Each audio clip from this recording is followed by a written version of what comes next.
60대 조 씨의 총구가 아들을 향한 이유는 무엇인지 인천 총격 사건의 진실 지금 파헤쳐봅니다.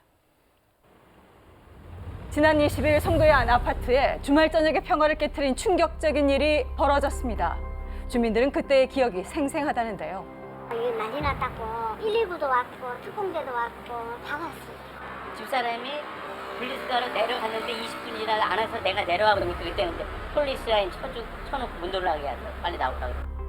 한밤중 소란으로 아파트 주민들 일부가 대피 소동을 벌였다는 건데요. 자, 그런데 집 안에서 울려 퍼질 거라고는 상상도 못했던 소리가 들렸답니다. 평소에 한 3방 정도 갑자기 뻥 그래가지고 전부 다 놀랬지. 119 실려서 그때 10시 반쯤 실려서 가고 나서 이제 상황이 종료됐어요. 아파트에 울려 퍼진 건 바로 3번의 총성. 경찰 특공대가 즉시 현장으로 출동했고 집안에서는 30대 남성이 총에 맞아 쓰러진 채 발견됐는데요. 총을 쏜 건 바로 피해자의 아버지 60대 조 씨였습니다. 자기 며느리하고 손주까지 있는 데서 사제에 총을 만들어서 아들을 갖다가 아버지가 총질을 할 수가 있어. 범행 직후 차량을 가지고 도주한 조 씨. 그는 사건 현장에서 40여 킬로미터 떨어진 강남의 한 도로에서 붙잡혔는데요. 자, 그런데 도주에 쓰인 차량에서는 뜻밖의 물건들이 쏟아져 나왔습니다. 그 총열에 해당되는 그 쇠파이프가 11점이 차 안에 있었고요. 굉장히 조악하게 만들어져 있는 사제 총기다 보니까 총신 한 열에, 그러니까 쇠파이프로 이루어진 총신 한 열에 총알이 한 발이 들어갑니다. 바로 직접 만든 총기와 총알들이었는데요. 사건이 벌어지기 직전 자신의 집을 나서는 조 씨는 유난히 짐이 많아 보입니다. 무언가를 결심한 듯 연신 짐을 살피고는 큰 가방을 들고 결혼한 아들의 집으로 출발한 조 씨. 자, 그날은 조 씨에게 특별한 날이었다고 합니다. 여기 아들 집인데 여기서 이제 자기 아버지 생일잔치 해주는데 그날 그냥 그렇게 사건이 난 거야. 자신의 생일 파티에서 손수 파티를 준비해준 아들에게 총기를 겨눈 조 씨. 조 씨가 직접 총기를 만들고 생일날 이 총기로 아들을 살해한 이유는 대체 무엇일까요? 자신의 차량에 보관 중인 사제 총기를 들고 돌아와 피해자의 복부를 향해 이에 격발하여 살해하였고 범행 동기는 가족 간의 불화이한 것으로 자세한 사항에 대하여는 진술을 회피하는 상황이고 범행 이유에 대해 가족 불화라고 밝힌 조 씨. 생일을 맞아 파티까지 연 아들과 어떤 불화가 있었다는 걸까요? 남자가 와이프랑 20년 전에 이혼을 했대요. 그랬는데 엄마가 무슨 사업을 하는데 이러는 게 인당 업체래. 한간을 떠도는 추측에 결국 입을 연 유가족들. 가족 사이에 불화는 전혀 없었으며 조 씨는 아들뿐만 아니라 모두를 살해하려 했다는 것인데요.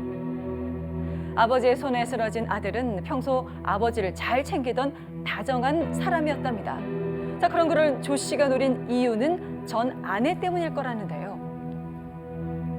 사람들이 왜 사니? 그러면 우리 아들이 잘 행복하고 잘 이렇게 웃으면서 잘 살기를 바래. 그러니까 우리 아들한테 좋은 것만 하고 싶어요, 저는. 그게 정말 엄마로서의 역할이고 그게 제 보람인 것 같아요.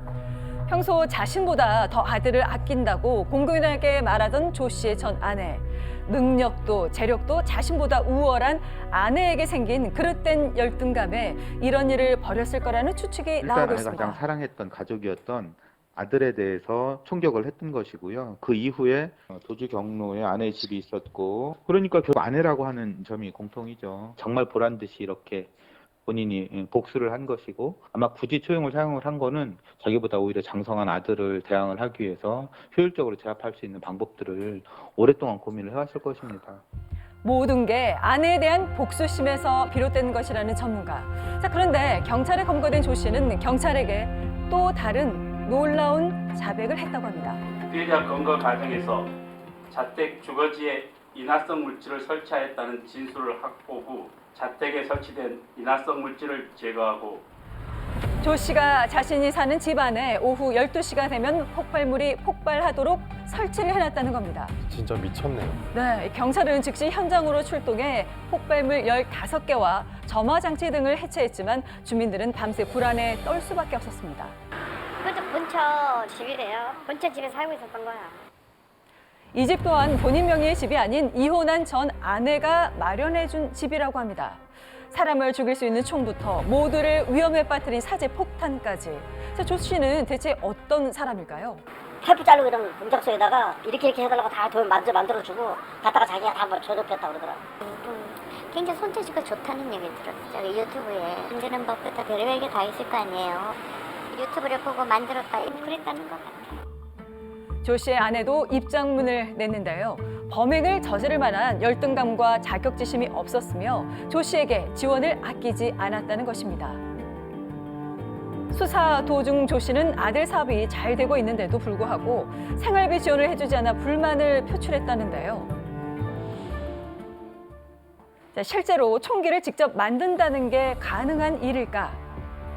전문가에게 직접 자문을 요청해봤습니다. 그 사제총은 총이나 같은 원리는 방식이나 똑같지만은 파괴력도 거의 비슷해요. 총기의 원리를 이해하면 사제 총기도 만드는 게 어렵지 않다고 합니다. 게다가 부품도 일상생활에서 쉽게 구할 수 있다는데요. 근데 쉽게 얘기하면은 이게 총이면은요, 총을 분리를 해서 이게 파이프 아닙니까? 총이 이게 파이프인데 여기다 실탄을 넣고 내갑만 때리게끔 되면 발사가 되는 거예요. 그런데 이게 총이다 생각하고 총열이다 생각하니까 이게 총이지, 이걸 파이프로 생각한다 그러면 파이프 아니에요. 그래서 그런 원리로 만드는 것 쉽게 만들 수 있는 거 같은데 아닙니까? 이게 참 무서운 점입니다. 네. 예. 게다가 더 큰 문제는 총기 제작 방법 또한 쉽게 알 수 있다는 건데요. 자칫하면 또 다른 사건으로 이어질 수 있기에 그런 전문가들은 우려를 소문이나 표합니다. 그 제작한 사람들이 보면은 엊그제 사고 친 사람도 보면은 그 사이트에서 만나서 이렇게 해서 그걸 찾아갖고 총을 만들었다는데 그 자체를 어떻게 좀 규제를 할 수 있는 방법이 없을까? 어떻게 해야 됩니까? 네. 자, 실제로 총기 제작하는 방법을 검색했더니 셀 수도 없이 네. 많은 영상을 확인할 수가 있었습니다. 충격적인 건 총을 만드는 방법을 단계별로 설명해주는 영상도 버젓이 존재를 한다는 이렇게 건데요. 자세하게요? 이게 외국 네. 영상도 많아요. 때문에 이 관리 사각지대라는 지적이 나오고 있는 상황인데요. 지난 2016년 인파가 많은 도로가 위에서 발생한 사제 총기 사고. 뒤에 있는 미장원에서 총기가 처음에 한 방이 발상이 소리가 났어요. 근데 역광이 또 쳐와서 총을 또 2방을 쏘고 우리나라에서 참. 당시 경찰은 범인을 제압하기 위해 총격전을 벌이기까지 했습니다. 게다가 총격전 도중 사제 총기에서 발사된 총알에 경찰관이 맞는 일까지 발생했습니다. 예, 지금 한 분이 지금 길에 누워 계세요, 경찰분이. 이 사고로 안타깝게도 그는 세상을 떠나고 말았는데요. 자, 무고한 사람들의 목숨을 앗아간 사제 총기 사고. 이번 범행에 사용된 사제 총기는 나무와 쇠파이프, 불꽃용 화약으로 만들어진 것으로 밝혀졌는데요. 전문가의 도움을 받아 같은 사제 총기를 제작해봤습니다. 실제로 10분 만에 만든 이 사제 총기는 사람을 해칠 수 있을 정도로 위험해 보이는데요. 따라 사망에 이를 수 있을 정도의 치명상을 입을 수 있다는 게 어떻게 막죠? 확인되었습니다.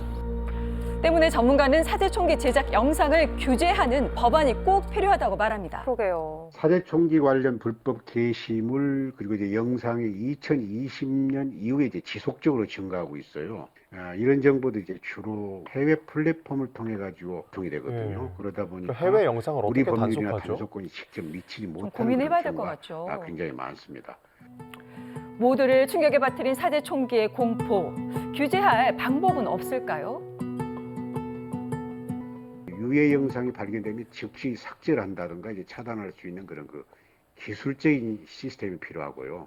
그리고 이제 이런 그 사제 총기 정보가 이상동기 범죄자들과 결합이 되면 매우 치명적인 그 위험이 될 수 있거든요.